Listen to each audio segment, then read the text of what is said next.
Hello everyone, I am Samuel Quinn Morris, and you are in with Quinn. So, on today's first episode, we have a political news headline, which I make fun of. We have that whole FedEx Brown bailout thingy, which I make fun of. And we also have today's nostalgic gaming moment. It's all cool on today's episode of In with Quinn. Today's political news headline is garnered from CNN Politics, and it is Boner, that's seriously his name, calls for Obama to fire Geithner, but then Biden smacks back while channeling Senator Craig. Is it getting hot on Capitol Hill, or is that just me? It's just me? You're no fun anymore. So, for our next segment, we have some business news for you all, and if you wait just 1 second, I'll get it all set up. Is it good? Is it good? Maybe. Alright. Oriented? Let's do this. Alright. Getting a government bailout. Let's say you're a huge shipping company with a virtual monopoly on package delivery. But here comes a competitor. They have planes that go really fast. They're reliable, they're stealing your customers, and they're ruining your business. So what do you do? So what do? What you do is you take about 5 gallons of oil and you put it in your hair. That's what you do. Well, you could try and improve your own business, compete in the marketplace, modernize.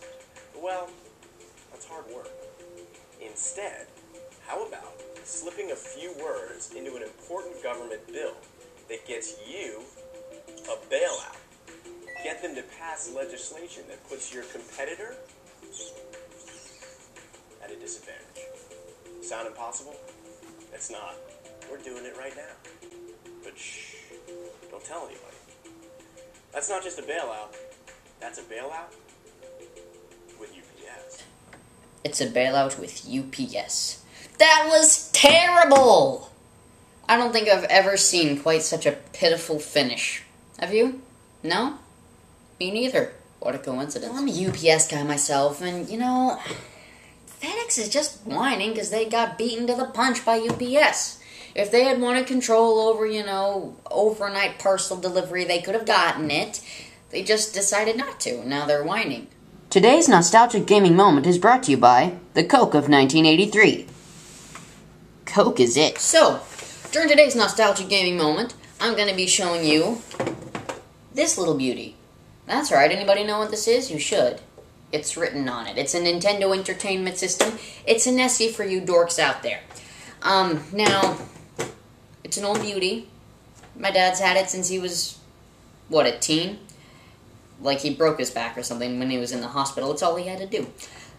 That's what she said. Anyway, so I also have 4 games for it. I have Blades of Steel, which is a hockey game. It usually isn't that good, but if you bump into somebody enough, then you end up having a fist fight, and it's kind of funny. Then there's Top Gun.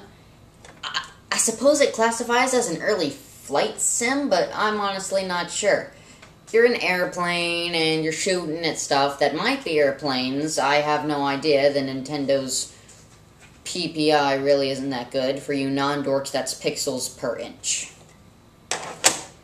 Then there's Tetris, that strange Russian wonder that came out of nowhere. And, I haven't played it in a long time. I don't know. From Russia, with fun. I don't know. And finally, this one is cool. The Original Legend of Zelda. That's right, the Original Legend of Zelda.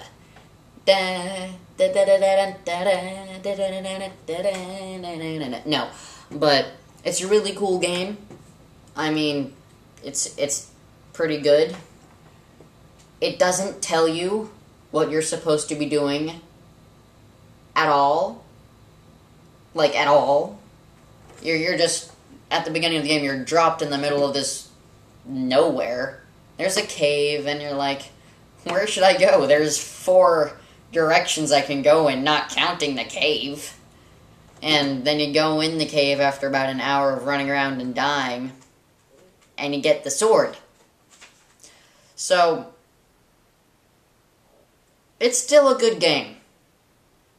Anyway, so all this stuff was made in 1983, or at least the Nintendo was released in 1983, which is why I did the whole Coke of 1983 thing, which required like 15 minutes of, research. So friend me for research. Anyway, yeah, so I hope you've enjoyed this first episode of In with Quinn.